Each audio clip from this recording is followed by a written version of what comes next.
What's up guys, Moniz here, and right in front of me I have the brand new Microsoft Surface Book 2. This has been upgraded with some pretty powerful stuff, and I have the 13-inch model right here. On the back we have some beautiful specs. We have the brand new i7 8th gen CPU, it's the 8650U, and the Kaby Lake refresh.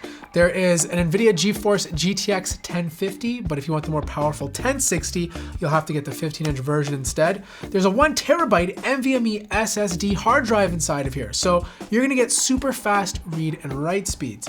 And last up, you have 16 gigabytes of RAM. This is the most spec'd out version you can get for the 13-inch model, and it retails for $38.50 Canadian. That's insane, and it's also a lot of money. There she is, right inside of the box.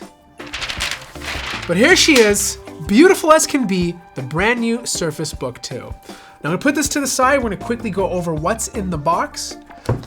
Right here, we have a little box, and inside that little box is the power cord, and of course, the connector that attaches to the laptop to power it.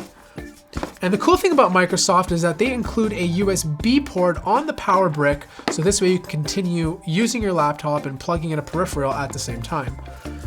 Back to the laptop, and as you can see here, it looks a lot like the original Surface Book, and it should, but it's still very light at 3.38 pounds, making it a good option for traveling and portability. Got the camera on the back to take those photos, the Microsoft logo looking sexy as usual, and on the left side, we have ports. We got two USB 3.0 ports, which is great for hooking up your peripherals, and a full-size SD card slot.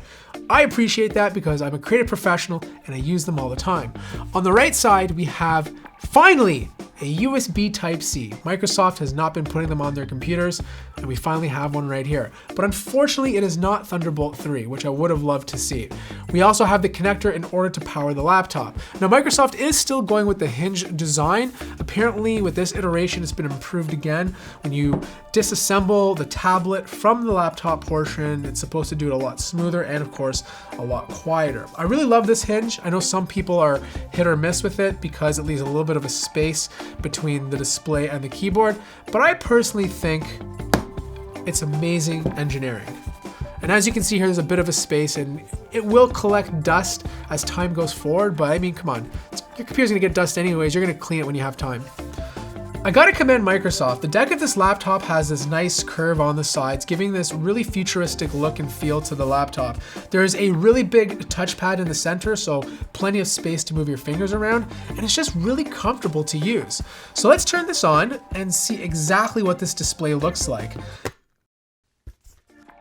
This is 13.5 inches, like I said before, and has a resolution of 3000 by 2000. So you got some great pixel density here. It's using Microsoft's Pixel Sense technology, which means two things. You can touch the display to move around in order to get to different places, which makes it a great tablet. And at the same time, you can buy Microsoft's stylus to write on it. So if you want to sketch, if you want to draw, you want to do schoolwork, or maybe just write a few notes down, this is going to allow you to do it. Now there is one thing. Battery life is going to be a lot less if you have just the tablet. I think if I remember correctly, it's going to be around 5 hours of use before needing to charge. But if you want 17 hours, which is what Microsoft's reporting, you need to have the tablet portion connected to the base at all times. Oh, before I forget, this also works with Microsoft Surface Dial. Let me go get it.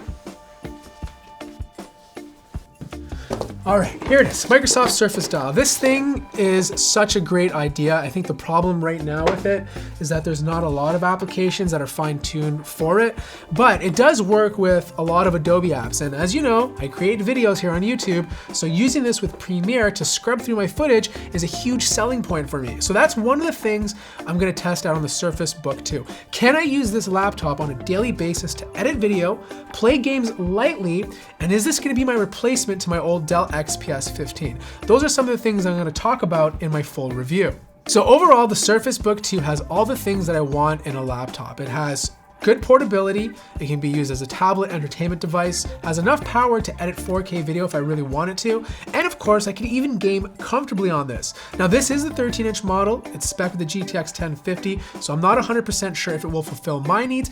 I might need the 15-inch version instead, and I promise you I'm going to try to get my hands on that as well. So anyways, let me know all your questions. If you have any for my full review, I'm going to try to answer them in the comments below. If you like this unboxing, make sure to hit the like button. If you're new to the channel, subscribe, and as always, I will see you in the next video.